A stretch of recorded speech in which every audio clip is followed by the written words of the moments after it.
And good afternoon, everybody. Welcome to Tech20 Tuesday.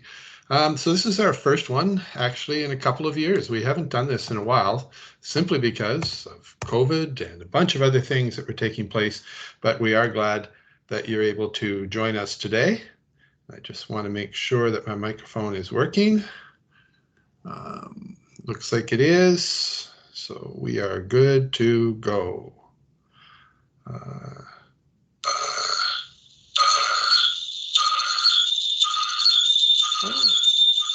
Did not want that. So my name is Jeff Whipple. I am a digital learning lead for Anglophone West School District here in Fredericton and up over the river. And so thank you for joining us. Today, Tech20 Tuesday. It's exactly what it sounds like. 20 minutes, something to do with using digital tools here for teaching and learning in your classroom. So to start the year off, we wanted to have a look at Smart. And so we know that a lot of you have been using Smart over the years. Smart Notebook is sort of tied to your Smart Board and all those types of things that you've been using. But over the past year or year and a half, Smart has been sort of tweaking Smart Notebook, and not even really tweaking it. They really built it from the ground up, but it's going to look a little bit and have some of the same functionality. It's called Smart Lumio.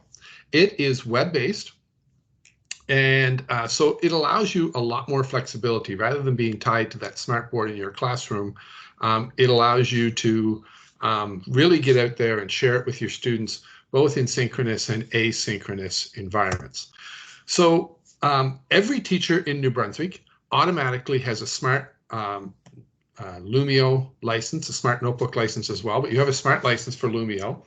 And the login is simply using your NBEd credentials.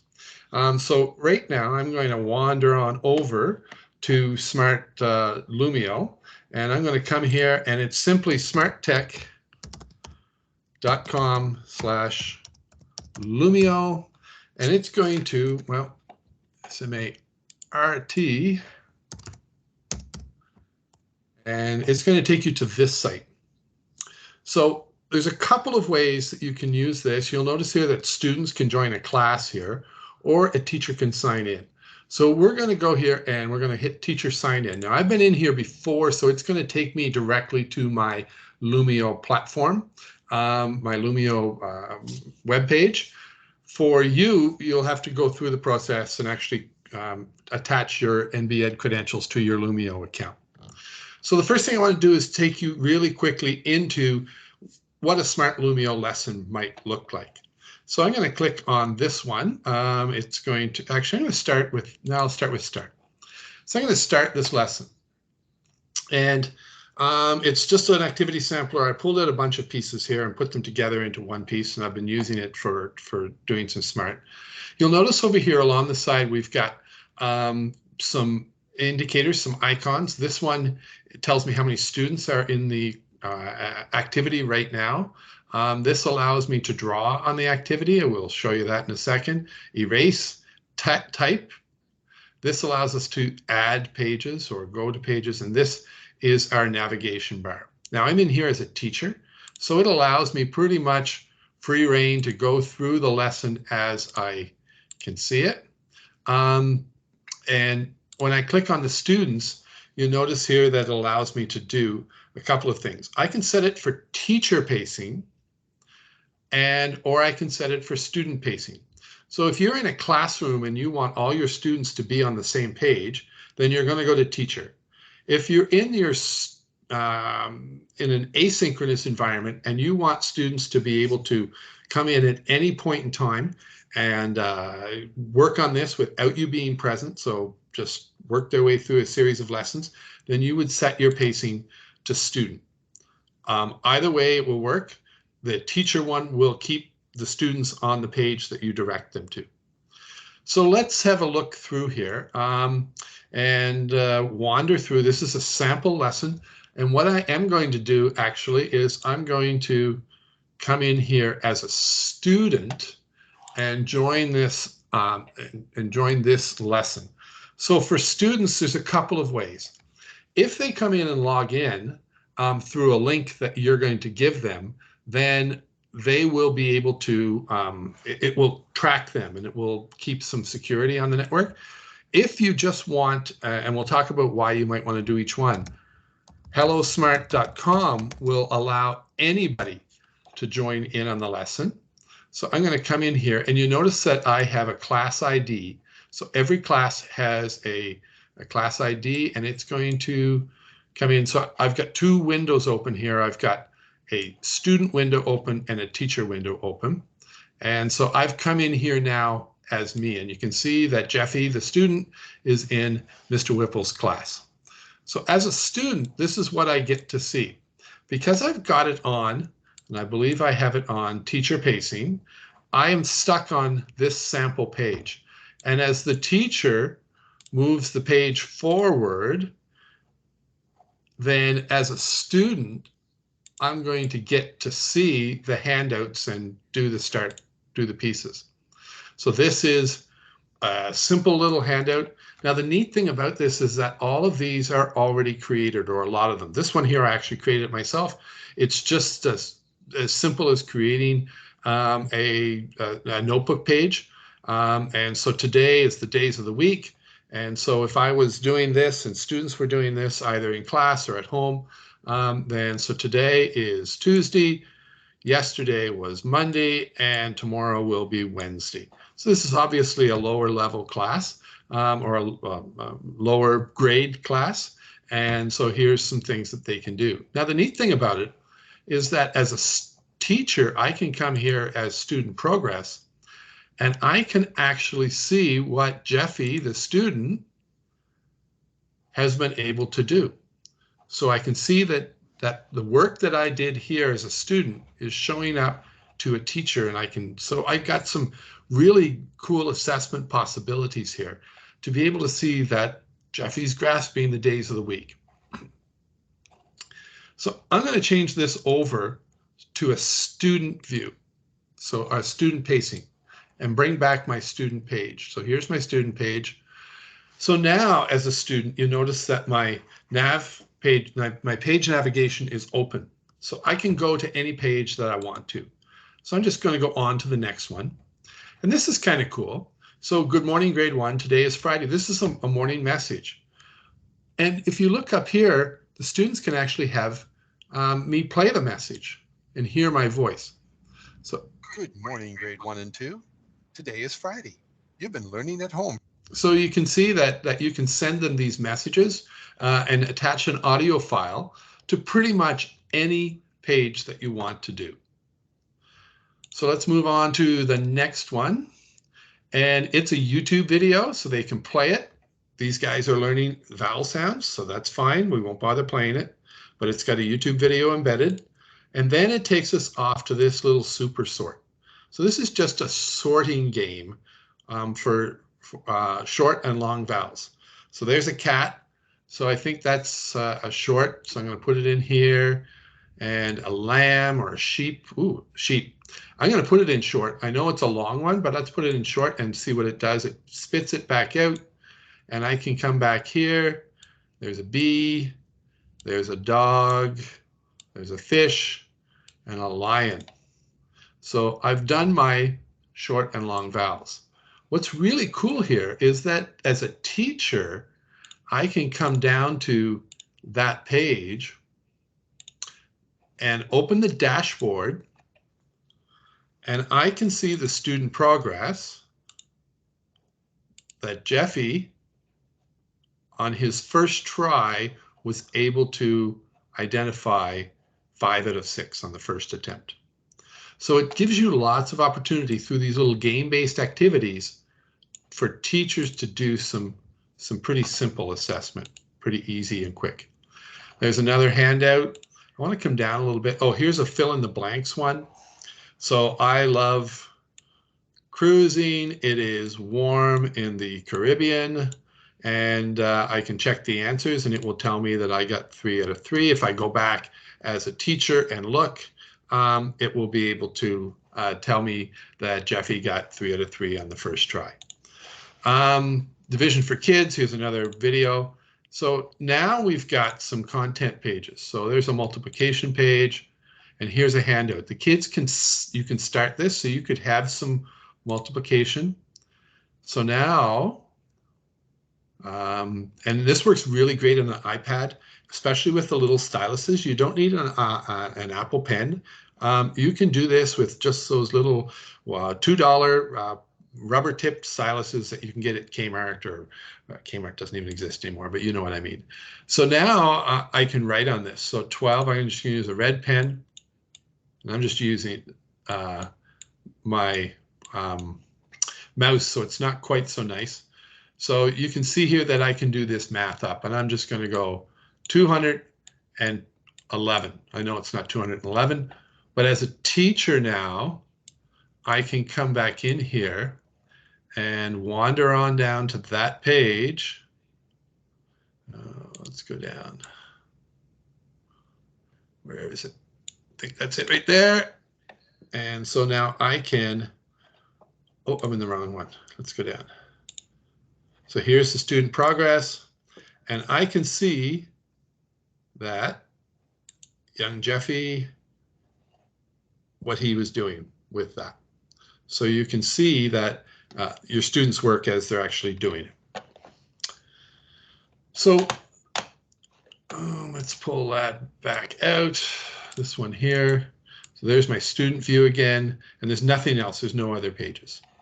So I'm just going to put that student view away, and I want to come back and have a look at, as a teacher, how do I create these, or how do I add these? Oh, there's an eraser, by the way, so you can erase things as a student. I can type here. Adding is fun. So you can put all kinds of different things in here and different elements. I'm going to come back now and go to the design features in this. So I'm going to just click on the very top. So this tells me that there's only one student in here. I'm going to click on the very top, and I am going to end this lesson. So that ended it for any student that was in there. So how do we start these lessons? There's a bunch of different ways, but I'm just going to choose here and go new. So I'm going to start right from the start. And so I can come to a new page just to start. So this is my header page.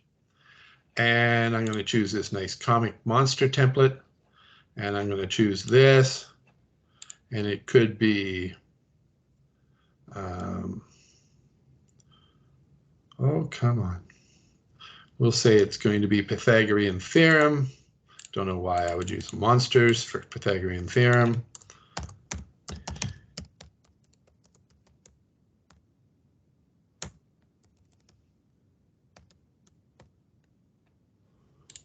And so now I've got this up here. So I can change these. Now, if I want to add a new page, I can simply come in here. Let's say I wanted to, for the kids to actually watch a YouTube video. If I come in here and go and search for Pythagorean theorem, find the one that I like, we'll just choose this one here and scroll down. Oh, I gotta scroll right here until I hit add. There we go. So this one comes in as a page. I'll hit another one, and then I'm just going to give them a blank page. So new blank page, and this is where I want the students to be able to write. So a couple of things that you'll notice here is that this page, down at the bottom, it says this page is view only on student devices. If I come to the blank page, this page is view only on student devices. But if I scroll up here, I can turn this into an individual handout, meaning every student gets their own page to work on that I can then view later. I can turn it into a group workspace where every student can come in here, and I can actually assign students to particular pages. Or I can change it to a whole class whiteboard where I can get all kinds of things. I can also add pictures and icons and different things. This piece will allow me to import some different things. But the one thing I want to do is I'm going to change this to an individual handout. So I'm going to, I'm going to edit this activity. and come in here, and I'm going to say that typing, so 16 times 20, and I know that's not Pythagorean theorem, but there it is. So I can make that a little bigger simply by clicking on here and going here. There we go. And now I'm going to go back and change it into an individual handout. I can then give the students some directions and say, start recording, solve this problem, pause to review, and I can now add this to the page so the students can get their indent. So let's look really quickly, and I'm rushing through a bunch of stuff. I've only got 3 or 4 minutes left, but I do want to show you these. If you're math teachers, these PhET interactive simulations are great, especially for upper level, high school, middle school. There's some game-based activities that are in here. These shouted out activities and response activities are teacher-led, so you have to be careful with those. Those are only available in synchronous environments. But these game-based activities, you'll notice that some of them are also teacher-led, but other ones are not. So here's a memory match. So it's going to create some memory match in here. You make categories and basically create your own page using the templates that are provided. So there's some really cool content in here that you can build and use, some templates. So I'm going to finish editing. I do want to show you a couple of quick things. If I want to assign this to students, I can either, if I have the game running or the lesson running, then I can do what I did with this one, where I had any student can come in just using Hello Smart and my classroom code, but they really have to know my classroom code, and I can only have one lesson running at a time. With these ones, these 3 buttons here, so this is edit or start the lesson, but if I click on here, you'll notice that I can make a copy. So if I want to start, create a new lesson but use an old template, I can do that. But here's the big one, share link. And if I click on it, I've got 2 options. I can get a teacher share link. So let's say I wanted to give it to my colleague down the hall or my grade 2 teaching partner. I can give them that. When they click on it, it brings a copy of it into their portfolio, into their space. That's fully functional for them to use, and they can edit. It won't affect mine. So it actually gives them a copy. The student access link, if I click on it, it gives them a copy. Or I copy this link, and I can put this link into Teams. I can put this link anywhere I can connect with my students.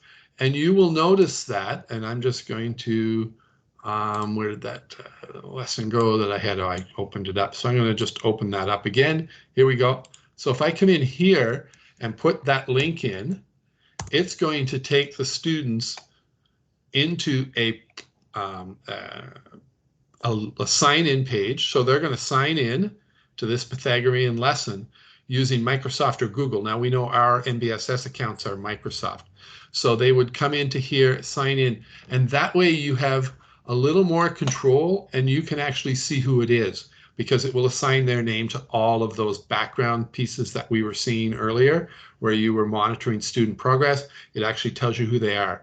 They're not, Jeffy or, Octopus or whatever they've given their name as during the lesson. They actually have to sign in using their NBSS credentials. So there's a little more security. We find that works a little better from maybe grade 4, grade 5 and up. But for the smaller kids, sometimes, using those credentials with the passwords can be a little tricky, to say the least. And there we probably tend to use the classroom code and get them to come in.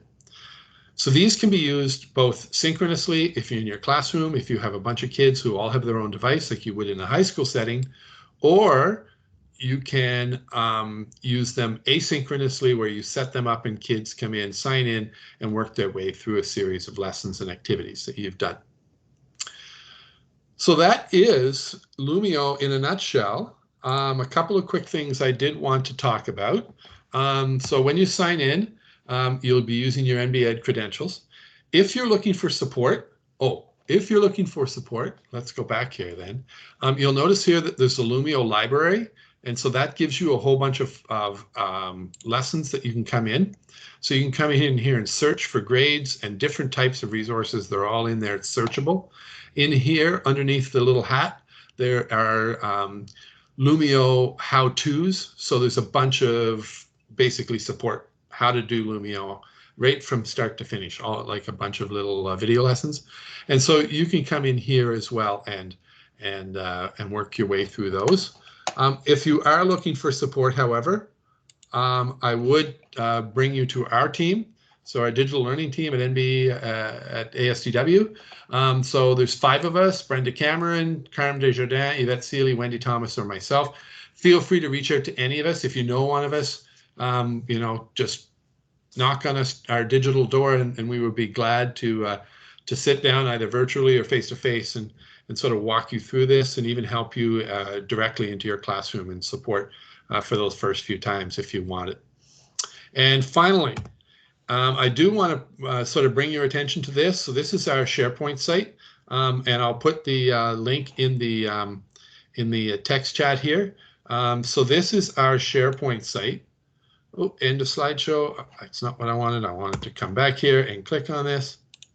And so this is going to take me to a website, ASD-W Technology, and I am going to come over here and stick this right into our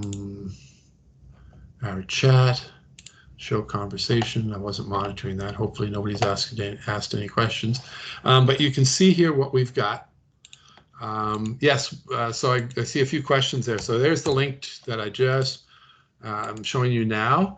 And so it will take you to our ASD-W technology site. So if you're looking for support on any of these questions, any of these topics, Teams, M365, bookings, and some other things, we'll probably do a whole Tech20Tuesday on digital responsibility in the next little while, but you can have a look through there. So our team has created and curated all of these resources. There's literally hundreds of them in here on any topic, so I'd really encourage you to do that. A couple of, I see questions here. So will YouTube videos be inserted ad-free? Absolutely, Rhonda. You can bring those in and there won't be any ads as we normally see in YouTube. And great to see that you used Lumio yesterday for the first time. We're happy to hear that. So I am going to stop the recording. I don't know if there's any questions.